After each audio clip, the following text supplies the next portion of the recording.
Good evening. My name is John Serafine. I'm the Director of Counseling here at McQuaid Jesuit. And I'd like to welcome you to night number 3 of our College Information Week.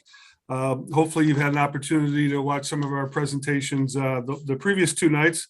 We have 2 presentations this evening, and then we wrap up the week with 3 additional presentations tomorrow night. So thank you for joining us. All of these sessions are also be recorded, and they'll be posted on the McQuaid website immediately after the presentations.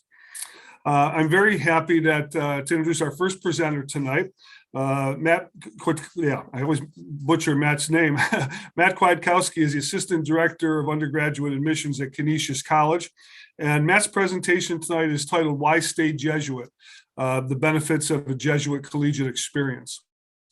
So certainly a topic that's relevant here at McQuaid, Matt, and appreciate you taking time out of your busy schedule, especially this time of year, to help us out. So I'm going to mute myself and turn them over to you. And thanks again for helping us out this evening. Awesome. Thank you, John. So I'm just going to get my screen shared here real quick, just so everybody can see it. As I mentioned, as John mentioned, my name is Matt Kwiatkowski. I'm an assistant director for undergraduate admissions at Canisius College. And my presentation tonight is about staying Jesuit, why it's still important to stay in Jesuit education even after you leave McQuaid and go into your collegiate experience. And I'll give you a little more background about myself in a second, just to give you an understanding of why this is important to me in particular, from my own experiences. So when you're looking at, kind of like what we're going to cover tonight, I'm going to go a little bit of an introduction of, what we're going to, myself and my backstory and why this is an important topic for me, a little bit about history of Jesuit education, the values of a Jesuit education overall, the liberal arts, who is on Team Jesuit, I jokingly say, and the Jesuit network itself. And then my last piece of advice is 3 big questions to ask yourself when you're looking at schools. I tell this to almost every student I work with or talk to, is advice that I kind of give when you're trying to figure out if you found the right place for you as a student, and for the parents to know as well when you're looking at it. So to give you a little background on myself, I am actually Jesuit educated 12 years, and you can see my funny quote here from Father Michael Tunney, who used to be rector of the Jesuit community at Canisius College. 12 years of Jesuit education, I've been ruined for life, and I jokingly always respond, I'm ruined for life, but I wouldn't have it any other way. I went to Canisius High School, graduated in 2009, attended Xavier University in Cincinnati, Ohio, as a history major, graduated in 2013. And then I also graduated from Canisius College with my master's in business administration with a marketing concentration in 2016. So for me, Jesuit education is near and dear to me. I think it's the best thing since sliced bread, because I think it really makes a big impact on students and the young men that you have here at McQuaid, to kind of take you to another level, and really give you opportunities in a different perspective. So, and I'll kind of talk a little bit about that more as I kind of go through this, slideshow, and I'm definitely open for questions as well about my own experiences, or if you have questions as an admissions professional at a Jesuit college, how that kind of works as well. So definitely feel free to ask me those types of questions too. So to kind of get started, the history of Jesuit education, you all probably know this story. It all started with a cannonball 500 years ago this year. So basically, we all know our main man, Ignatius, who's on the screen here, basically got hit by a cannonball and it changed his life. The first school for Jesuits was founded in 1548, over 450 years ago, by the 10 original members of the Jesuit Society of Jesus. And the nice thing about that to kind of think about is that the Jesuits actually have the longest running educational system in the world, which is really impressive if you think about it. They've been educating the young minds of the world for centuries, and some of them are some pretty important people in the history of the world. So that's something that's kind of really unique about the Jesuits and their perspective. And then also they're the first religious order of the Catholic Church that was specifically devoted to education of lay people. So that's something kind of important to keep in mind, because they found that education was the key to helping people, and their kind of mission point. And I can go on for days about the history of the Jesuits, because I actually took a history of the Jesuits class in my undergrad and had to write a paper about it. So it's definitely something that's very interesting and a very complex area and lots of ups and downs.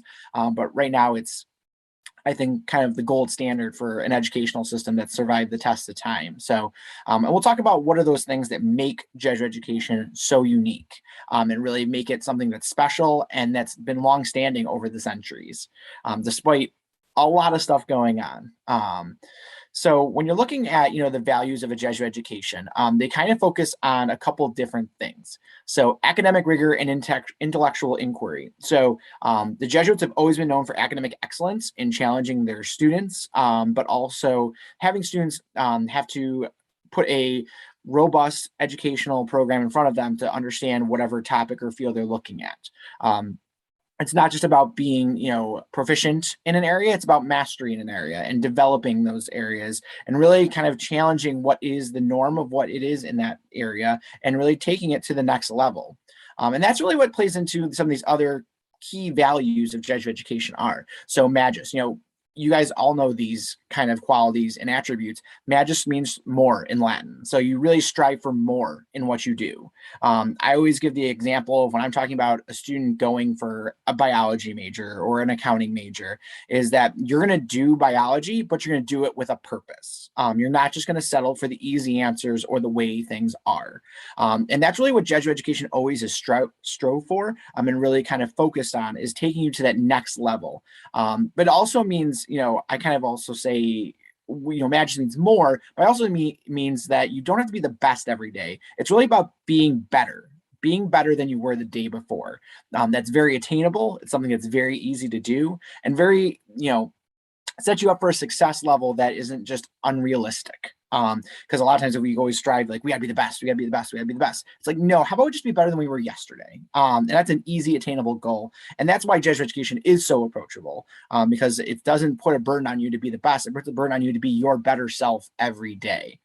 It also focuses a lot on the whole person. So cura personalis, care for the whole person. Really, we try to make sure you step out of your comfort zone and make sure that you're educating yourself, not just, book smart, but common sense smart, socially, mentally, spiritually, physically, that there's a lot of different levels of education besides just being smart at something, quote unquote.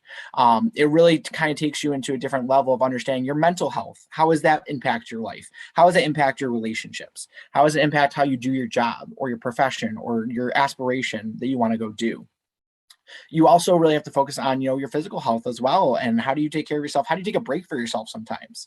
And how do you balance tough things? It's really about finding balance between your priorities in your life and really knowing what are those priorities too, within your own value system, whether it's, whatever your value system is. It doesn't necessarily have to be just one value system as well either. Also an education for justice. Service is a huge component of a Jesuit education. At Canisius, we do over 15,000 hours of community service in our time at Canisius with our students. It really just shows about, like, it's not just about sitting in a classroom. It's about getting out there. It's about doing something. It's about challenging the world and the way it looks and how can I make it a better place in whatever it might be. So examples are like, going on a service trip. Our pre-med program at Canisius, they do a medical mission trip every year. You think about the service immersion opportunities we do at Canisius. And this is just not unique to Canisius. All Jesuit schools have a lot of these opportunities, but really kind of going out there into the world. The Jesuits were not a monastic group. They didn't just sit in a monastery and kind of just think and read and write. They're like, no, we got to go out there and do something.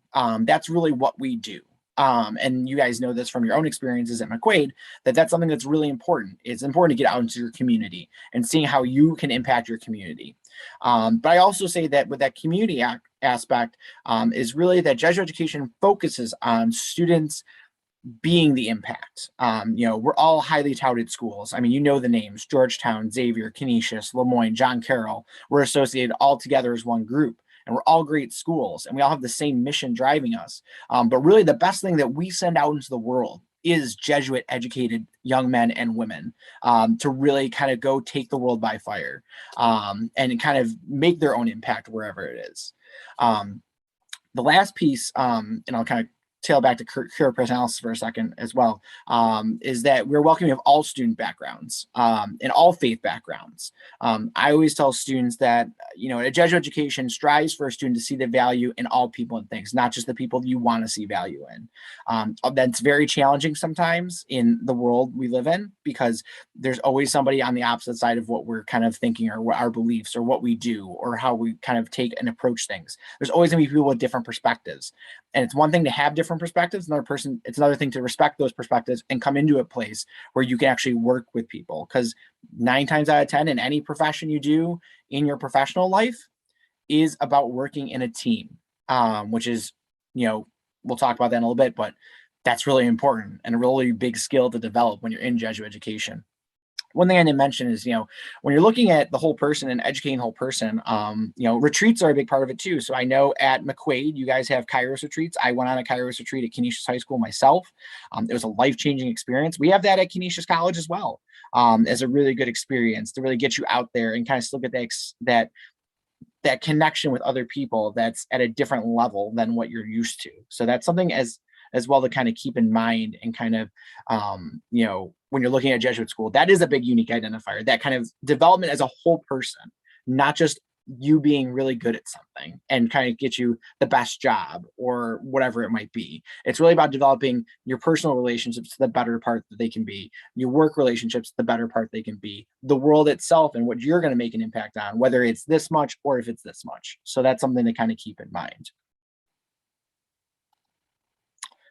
So you also might know that, Jesuit education is rooted in the liberal arts and the humanities. Liberal arts is kind of a very general term. I think sometimes we associate it a lot with general education classes, which there are similarities, but there is a distinct difference. The liberal arts really focus on skills, and really developing those skills that are transferable in the 21st century in any job profession. So oral communication. Can you present to people? Can you talk to people? Do you know how to communicate properly to certain people? Writing is such an underrated skill that's out there. There's some majors. I mean, I was a history major. It's probably the second most writing intensive program that you can go into, besides being an English program or a journalism program. So really using writing that provides thoughtful and clear analysis of a situation or what you're looking to go into. Problem solving. I think this is the most important thing that you develop as a skill when you're in a Jesuit education, because problem solving can be used in anything, but it's something that we deal with every day. I can tell you in my own profession in higher education, there's always something you have to figure out or try to problem solve, whether it's something that's a little problem or a much larger problem. But it's also about being creative in those problems and trying to figure out, hey, have we thought from this perspective? But also, how does this decision impact other people that may not be like me, or I might not have thought about before? That's something as well that a Jesuit education really focuses on doing and pushing you to do. So teamwork, as I mentioned before, is a huge asset in whatever profession you go to as well. Teamwork is the fundamental of, the medical field, business, sports world, education. We work in teams all day. We really need to know how to work with other people and also build those relationships, because there's always going to be times when you're in a teamwork environment that you actually have to go see somebody else who is going to be an expert in something you're not. And that's okay. That's one thing about Jesuit education. It really focuses on you. It's okay to have your deficiencies at what you're at, because there's always going to be someone there to help you and be in that other piece of the puzzle of an organization or a business or whatever you might be working in. Critical thinking, again, that kind of goes into the analytical writing, is critically thinking about situations and what you're involved with and how do you approach a situation and think deeply and thoughtfully and discern what is the right decision to make in a situation. Ethical decision making is of the utmost importance. Are you making ethical decisions based upon your own code of morality or values that you kind of put forward? And are you consistent about it? And are you doing something that's going to make the global impact? I mentioned my favorite value of Jesuit education is always more and finding your purpose. But I think also seeing the value in other people and things, and seeing God in all people and things is probably the most profound statement of what Jesuit education focuses on, because that sees through all of the things that separate people and groups and really looks to the bare bones of what it is like, how do I treat other people like I want to be treated?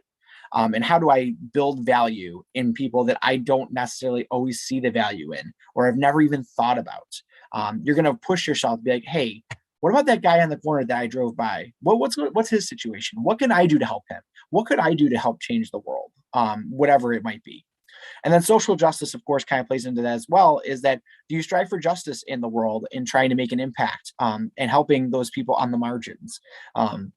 One of my favorite Jesuits is Greg Boyle, who wrote Tattoos on the Heart. It's a very popular book.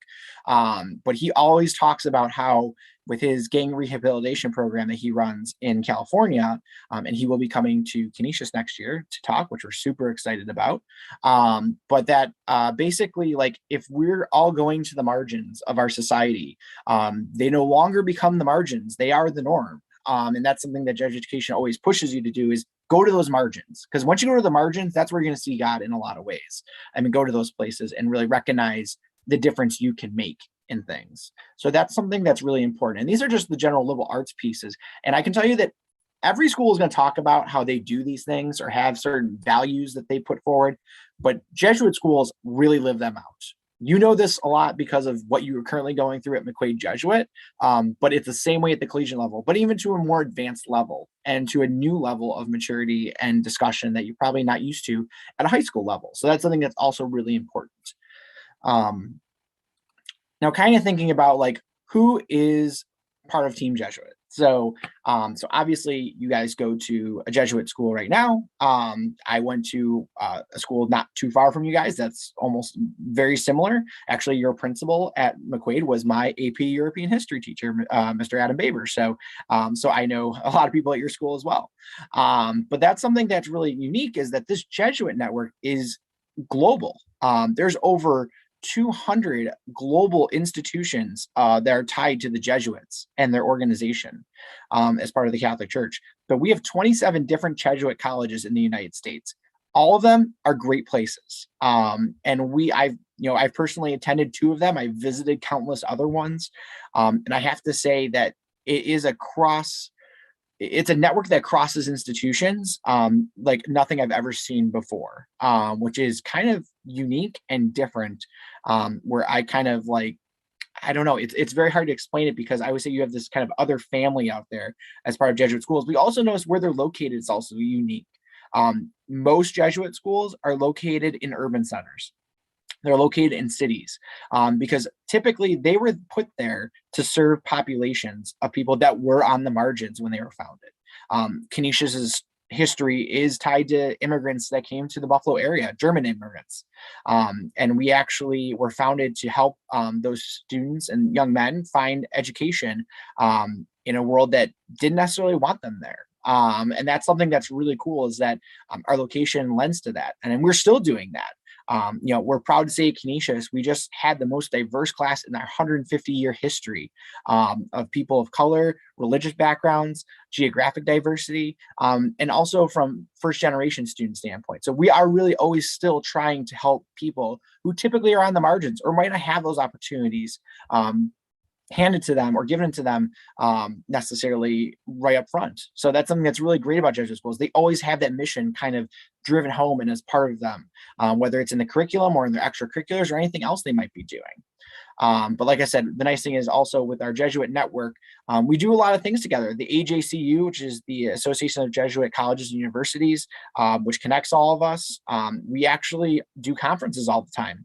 We actually travel and recruit together. I actually am the coordinator for the Jesuit Excellence Tour, which is hopefully going to be coming back to McQuaid in the spring. We'll see. Depends on, COVID and the world as we are at that point. But, we actually travel together as Jesuit schools and do mini college fairs because we like each other so much that we were like, hey, let's all hang out together and make this thing a lot easier.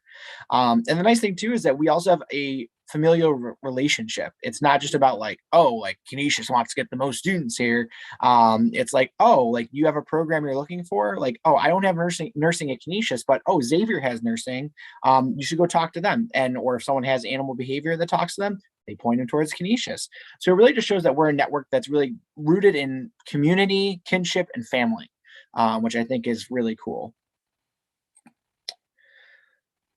So in terms of the impact of being Jesuit educated, these are just some quotes from some students from Canisius College, and kind of like what they kind of looked at in their perspective. Both students are employed in the workforce. Bryce is actually a friend of mine. He works at Canisius High School here in Buffalo. But I mentioned the AJCU and the Jesuit Schools Network, which is the high school level of Jesuit schools being connected. But we also have the Jesuit Volunteer Corps, which is a great volunteer piece after graduation that students often participate in. So when you're connected into Jesuit education, one thing you'll find is that no matter which Jesuit school you attend, that you have an instant connection with all the other ones. So for example, when I even interviewed for this job at Canisius back, this is my 7th year in higher education, I got to interview and had to give a presentation on why Canisius and why Jesuit education was important. And I explained it to them, and I said, like, this is why we do it, and this is why it's important to us. And it was hilarious because the people that were interviewing me are like, you get it. You already know what we do here. And that's something that's kind of unique, is that you go to any Jesuit school or interview for a job with anybody who's been Jesuit educated, whether it's Fordham. My brother goes to Fordham University as well. He works there still currently in their athletic department. But I can tell you that, like, you go interview for a job with someone who's Jesuit educated, they'll understand your background immediately. They'll understand your academic preparation you've had. They'll understand the type of person you are. And they'll understand that you're just not someone that's going to just clock in, clock out. You're going to be someone that's going to come in every day to make an impact in their professional work environments. I always tell students, when you're looking at Jesuit education, especially on the collegiate level, Jesuit schools do an excellent job of taking you finding your passion, we'll go find you the career in it. And that's really what we focus on our students, is the outcomes that really drive change and really drive making an impact in whatever field you want to go into. And that's something that's not always at the centerpiece of every education that you might be looking into or be considering, which is really quite interesting, I find, because I always make the joke that if everybody was Jesuit educated, the world would be a lot better place, because the values are very applicable and can cross over into so many different backgrounds of people. One thing I will say is, like, for lifelong impact as well, is that a lot of times Jesuit schools do like networking events together. Like, I know we've done events with John Carroll together. We've done events with Lemoyne together. We've done stuff in DC with the other Jesuit schools at times when they're doing alumni receptions, which is really cool. That it's kind of funny, because you go to events, or you talk about colleges that are in networks. We have the SUNY system here in New York, but you go to a fair and I see another Jesuit school, I give them a fist pump. I'm like, yo, Jesuit, like, it's good to see you. Even if I don't even know the person, and that's something that's kind of unique. That's not the case at a lot of other networks and institutions that you'll see having that connection. So it kind of has the best of both worlds within it, with the academic sense, but also the community aspect of what a college education can do. So I have one or two more slides here, but if anybody has any questions, feel free to send them in. Is now, because we're getting towards the end of my PowerPoints here. So I just wanted to really kind of strive into that next part. But my parting piece of advice for you as families, students, stakeholders, caregivers, is really to kind of think of 3 questions when you're looking at your school. And really considering schools. And I tell this to every student I talk to. Does the school or college or university have a program that academically I would want to succeed in and get me where I want to go, wherever that might be? Does it feel like a good fit? Did the interactions and the staff and the students make me feel comfortable at that institution? Your tour guide, your staff members, just people walking by, just waving and saying hello. Did you feel welcome there? And the last piece is, did you feel wanted at the end of the day? Did you feel that sense that the school really wanted you to be part of the community? Whether you're someone that's, a typical student for that school or atypical for that school. Like, did you feel like they wanted you to be part of the community and to be someone that's part of contributing to that school? I think that's so important to really find these and ask these questions. And I always tell students, when you ask yourself these 3 questions and at a school or after a visit you've had, that really can be a good indicator if you found the right place and the place you should call home for the next 4 years. And I can assure you that at Jesuit schools, that's something we really specialize in, is finding your place you can call home. And I've, like I said, I've gone to 2 Jesuit institutions for higher education. Both of them, I've felt a greater sense of community than anything I've ever had, minus my own family. That I think is really important to find for your student, because those are the people that are going to help you get to that next step. Those are the people that are going to be in your corner eventually, and to make that impact wherever it might be. So that's kind of my last piece of advice I want to give to you guys as families and caretakers and students. I'll open up to any questions, or even if John had questions that are specific to me. And I'll also put my contact information up on the screen. So if anybody wants to email me or call me, after this presentation, you can feel free to reach out to me. I am an open book, and I always say the worst question is the one not asked. So definitely, ask away. So I'll turn over to John. Yeah, thanks, Matt. And for parents or students that are out there, if you want to send a question in, feel free to send it to my email, which is jserafine@mcquaid.org. I have access to my email right here. And if you do have a question, please go ahead and send that in, and we'll answer it right away. Matt, I did have a couple of questions. One, could you just tell me what percentage of your students at Canisius come from Jesuit high schools? Would you have that number? I don't know the exact number off the top of my head, but I would say, historically speaking, at Canisius, we've had, I would say, 15 to 20% of students have come from a Jesuit school when in a current enrollment, like our entire student population, I should say, come from some Jesuit school, whether it's Canisius High School, McQuaid, or something along those lines. And it kind of can fluctuate between 15 to 20% based on the year. Okay, that's helpful. The other question I had is, and sometimes we hear this from our students. They ask us that what's the theology requirement at Canisius, or any other Jesuit institution for that matter, if you can speak in broader terms. Yeah, absolutely. So for Canisius, we actually require 6 credit hours of religious studies at Canisius. The first class is a religious studies class that's more based on world religions classes, and really understanding the major religions of the world. And then the second one is of your choosing, basically. You can kind of pick the area that best fits your interest. So if you are Catholic, you can pick an elective that is more Catholic based. If you're not Catholic, you can pick something that's more in a different religion or a different background, or something that you might be interested in. So for example, we have a lot of science students that do this class called eco-theology. It really is actually focused on different world religions and their perspective on ecological and climate issues in the world, and how can we make an impact on it, and how different religions view it. That's a big topic of area for Catholics, because there's been a lot of stuff about that in the last 5 years, from especially Pope Francis. So that's something that's kind of been a highlighted class that science students are always gravitating towards. I can say from my experience as an undergrad student at Xavier University, I had to do 9 credit hours of religious studies at Xavier. The first one was an introductory religious studies class, very similar to what Canisius has. And the second 2 were of your choosing. Again, you had to do a 200 and a 300 level class. My 200 level class was a Gospel of Mark class, which I really enjoyed. I had a really cool faculty member adjunct teach it. And then the third one was about St. Augustine. So those were the kind of areas that I picked for it, but they had a very wide range of classes that you could pick from in the religious studies area. Great, thanks. How about, are there any specific scholarship opportunities that exist for students from Jesuit high schools who are attending Canisius? Yeah, so we do have a couple different things. So we do have some scholarships that are specifically for students from Catholic high schools, but we also do have 1 or 2 scholarships endowed that are left for McQuaid grads. They're specifically given out to McQuaid students every year. So it kind of focuses on the built relationship. Also, we do have a special relationship for faculty and staff that work at McQuaid, that we actually do give out a tuition waiver reduction, which we just kind of discovered that recently. That it was a really cool program that we actually have, and it's a pretty nice discount actually. But then also other Jesuit schools too do as well. So I know, for example, at Xavier, I think they give $1,000 if you came from a Jesuit school when I was there. I know Marquette has a full ride scholarship for a Jesuit grad that I'm pretty sure they still have.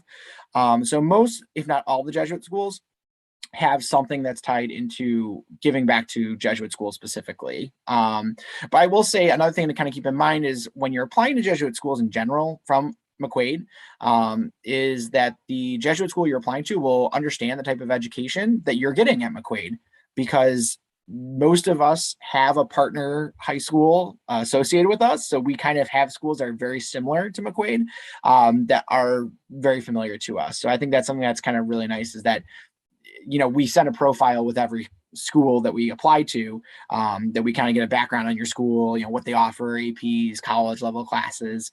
But honestly, we already know the background of all of the Jesuit schools, because they're all very similar, but unique in their own way, but still similar in terms of what their backgrounds are. Now, we talk to kids a lot about, how they're trying to assess colleges in their search. They're trying to size up, what schools are, quote, good schools or better schools or whatever. And they're looking at rankings and all kinds of different, resources to try to, try to size up a school. And I always say to kids, at the other side of that, colleges are doing the same thing. They're kind of trying to assess, the high school that you come from. And, I'm sure, at McQuaid, you've had students there for years. Do you pay attention to the success rate that our previous students have had at McQuaid when you look at our current applicants? Yeah, so I will say, like, when I'm looking at a McQuaid application, because I read for all of Rochester, and for all the applications that come through, and I definitely will say that I hold McQuaid profile to a higher level. Like, I know that it's an academically rigorous school, and I know the students I've had from McQuaid have been successful at Canisius. One of my favorite students I ever recruited is from McQuaid. His name was Kieran Somer. He actually Mr. Griffa was his counselor there, and he's still actually interning at Canisius now. He went through our higher education program, but I know for a fact there's a lot of students just like him at McQuaid that can do really well. And I've met some of the seniors this year that are in that same boat of being great students that would be a great fit at Canisius. So absolutely, we do consider that. We've looked at the school. We know the students that come from the school and the caliber of students that come from the school.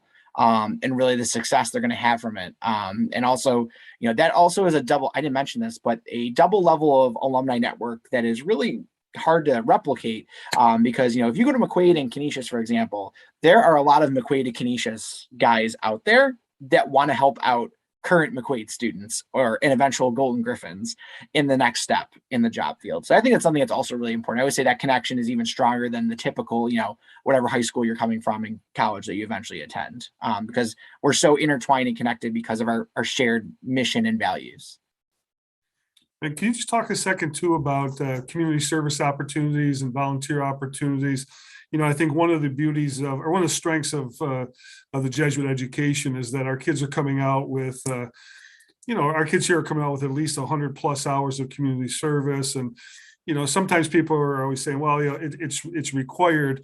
Well, even though it's required, I mean, many of our kids are going well. They're exceeding the minimum level of community service hours.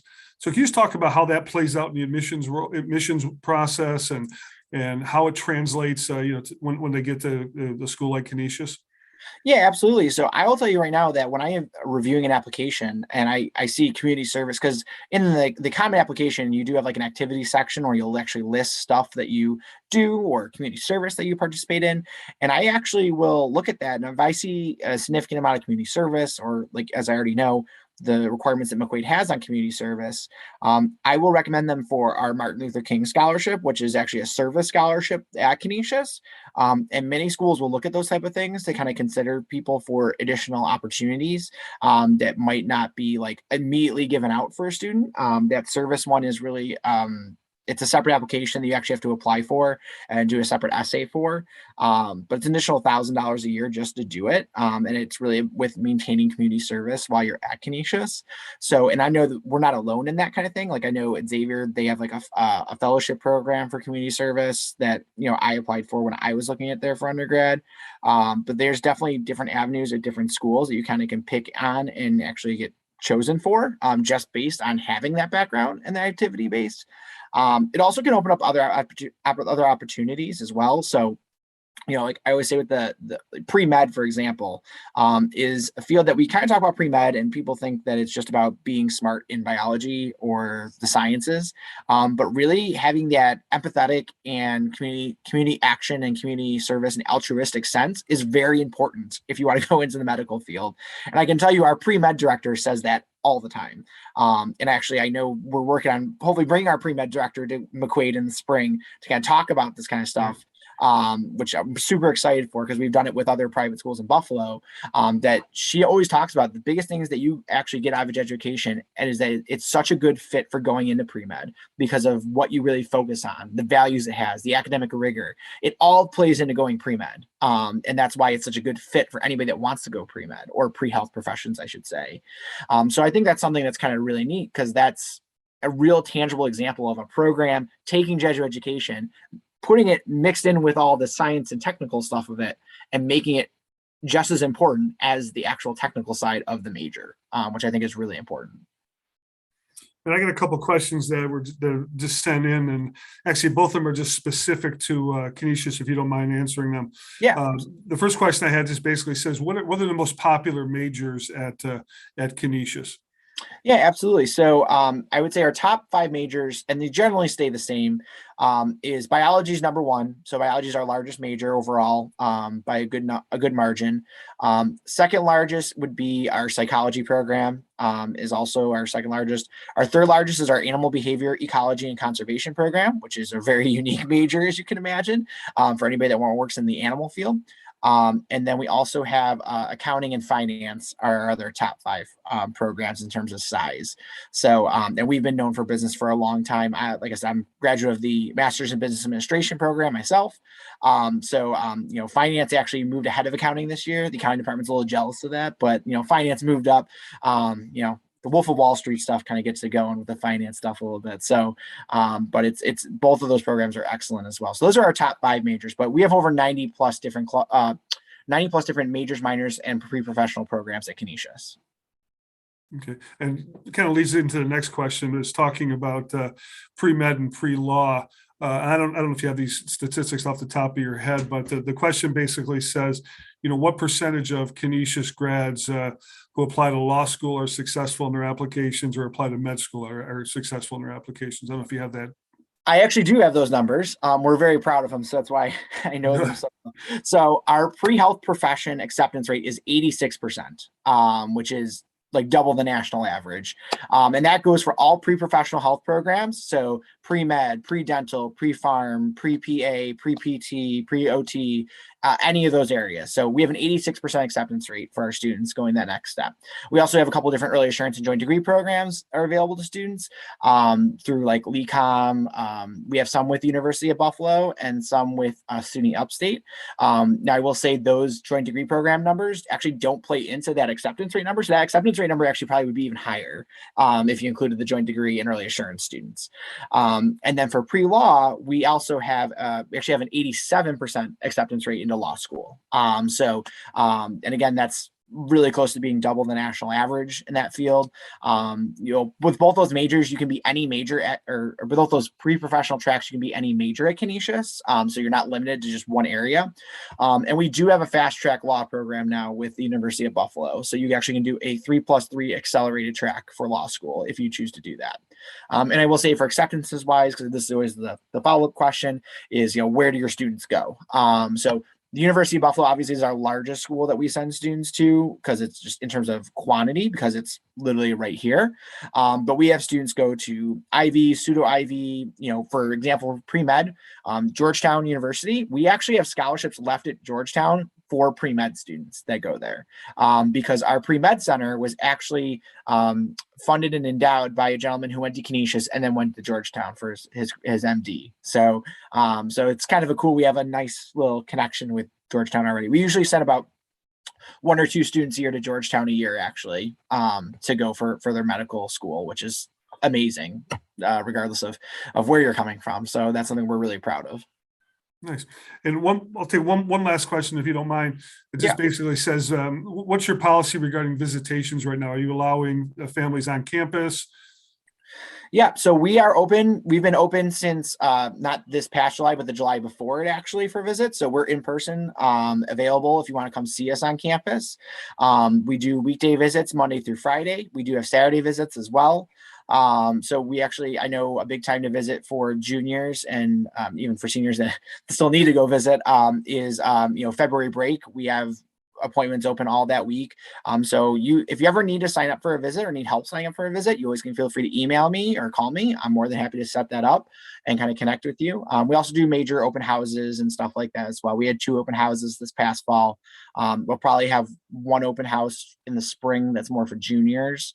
And we do some summer like mini open houses as well. So we're open and we want you to come to Buffalo. We're only an hour away. So I always make the joke, we're the closest Jesuit college to McQuaid Jesuit. So geographically speaking, we're the next closest one. So we got Lemoyne by like a couple minutes. So we always can beat them on that. I have one last question. Does the weather always look as beautiful as it does behind you right now? Every day. Blue skies. Sunny, 60 degrees, trees with all the foliage still. This is exactly what it looks like in Buffalo all the time. But just know, we do have tunnels. So this entire campus right behind me is all connected by tunnels underground. So if you really don't want to deal with the weather, you don't have to. You just walk around in your PJs. It's called an opportune moment when whoever took that picture right there.